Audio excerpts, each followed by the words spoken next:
dengan seluruh konstitusi tidak hanya ditaati sebagai sebuah hukum dasar tertulis, namun konstitusi itu harus memiliki roh yang mewakili kehendak, tekad, dan cita-cita tentang bagaimana bangunan tata pemerintahan negara disusun dan dikelola dengan sebaik-baiknya, seperti yang dicita-citakan oleh para pendiri bangsa. Apa yang terjadi saat ini mengingatkan saya ketika sebagai Presiden Republik Indonesia saat itu diperintahkan melalui perubahan ketiga Undang-Undang Dasar 1945 yang diatur dalam pasal 7B, pasal 24 ayat 2 dan pasal 24C tentang dibentuknya Mahkamah Konstitusi. Dari namanya saja, Mahkamah Konstitusi ini seharusnya sangat-sangat berwibawa, memiliki tugas yang sangat berat dan penting guna mewakili seluruh rakyat Indonesia di dalam mengawal konstitusi demokrasi.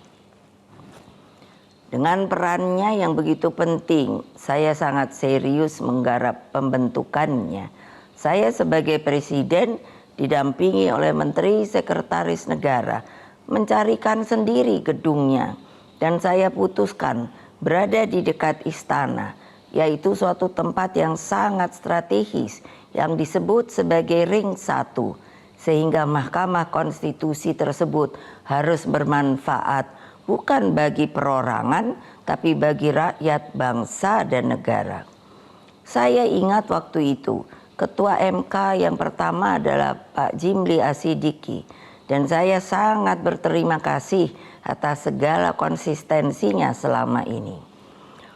Saudara-saudara sekalian, seluruh rakyat Indonesia yang saya cintai dan banggakan, dengan seluruh suasana kebatinan terkait pembentukan MK ini, apa yang menjadi kehendak rakyat melalui reformasi adalah suatu perlawanan terhadap watak dan kultur pemerintahan yang pada waktu itu memang sangat otoriter.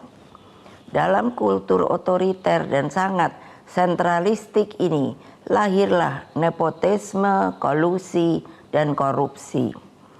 Praktek kekuasaan yang seperti inilah yang mendorong lahirnya reformasi. Semangat reformasi yang berkobar-kobar itu menggerakkan rakyat hingga masuklah zaman demokrasi. Bukan sebuah proses yang mudah, bukan yang indah, karena pada waktu itu sampai saat ini kita masih seharusnya mengenang dengan perasaan hati yang begitu sedih atas pengorbanan rakyat dan mahasiswa melalui peristiwa Kuda Tuli, peristiwa Trisakti, peristiwa Semanggi, hingga berbagai peristiwa penculikan para aktivis, bagian dari rakyat, dan lain-lain. Mereka banyak saksi-saksi hidup yang sampai hari ini berdiam diri. Semua menjadi wajah gelap demokrasi. Praktek kekuasaan yang otoriter itulah yang telah kita koreksi.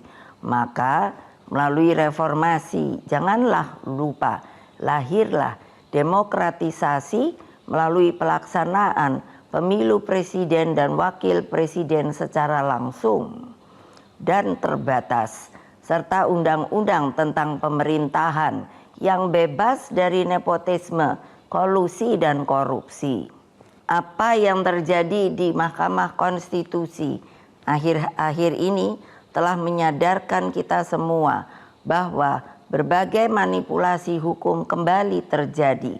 Itu semua akibat praktek kekuasaan yang telah mengabaikan kebenaran hakiki politik atas dasar nurani. Saudara-saudara sekalian, seluruh rakyat Indonesia yang saya cintai dimanapun kalian berada, jangan lupa kita adalah bangsa pejuang.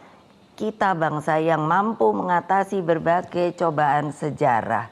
Karena itulah dalam situasi seperti ini, mari kita kawal pemilu 2024 dengan nurani dan sepenuh hati.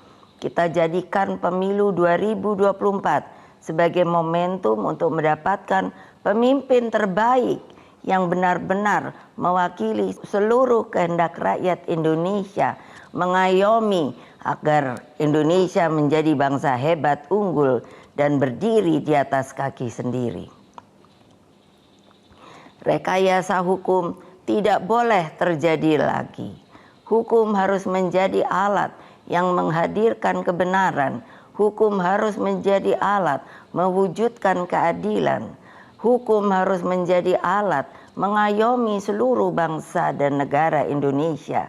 Dengan keadilan inilah kemakmuran pasti akan bisa diwujudkan. Karena itulah terus genggam erat semangat reformasi itu. Jangan lupa terus kawal demokrasi berdasarkan nurani. Jangan takut untuk bersuara, jangan takut untuk berpendapat selama segala sesuatunya tetap berakar pada kehendak hati rakyat. Terus kawal dan tegakkan demokrasi. Itulah kewajiban kita sebagai warga bangsa dan bahkan menjadi keharusan setiap anak negeri dan bangsa agar tidak terjadi kesewenang-wenangan. Sebab kedaulatan rakyat harus terus kita junjung tinggi. Pemilu yang demokratis, yang jujur, adil, langsung, umum, bebas, dan rahasia harus dijalankan tanpa ada kecuali. Rakyat jangan diintimidasi seperti dulu lagi. Jangan biarkan kecurangan pemilu yang akhir ini terlihat sudah mulai akan terjadi lagi. Gunakan hak pilihmu dengan tuntunan nurani. Semoga Allah yang Maha Kuasa meridui perjuangan kita. Merdeka, merdeka, merdeka. Terima kasih. Wassalamualaikum warahmatullahi wabarakatuh. Om Santi. Pemirsa, yang Anda saksikan tadi adalah pidato kenegaraan, pidato politik dari Megawati Soekarno Putri yang menyatakan sikapnya terkait dengan kondisi politik tanah air hari ini. Tadi pidato yang disampaikan oleh Megawati Soekarno Putri ini bertemakan suara hati nurani, disampaikan secara resmi dari PDIP. Kemudian tadi juga sempat membahas bagaimana dinamika politik tanah air saat ini dan bagaimana Megawati Soekarno Putri punya harapan besar bahwa bangsa Indonesia tidak melupakan sejarah. Dan tentu ada harapan juga terkait dengan pemilu bisa diselenggarakan di 2024 nanti tanpa ada kecurangan dan terlepas dari yang namanya KKN. Jelajahi cara baru mendapatkan informasi. Download Metro TV Extend sekarang.